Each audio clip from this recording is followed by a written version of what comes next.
Tak terima diceraikan, mantan suami Polwan ini datangi Polda Babel dengan bawa senjata tajam.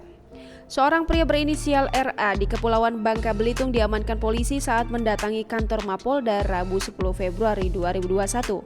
Pasalnya, saat dilakukan pemeriksaan oleh petugas di pintu masuk Mapolda setempat ditemukan sejumlah senjata tajam. Salah satu senjata diantaranya yang diamankan adalah sebilah kapak. Dari pemeriksaan sementara yang dilakukan polisi, kedatangan RA saat itu hendak menemui Kapolda.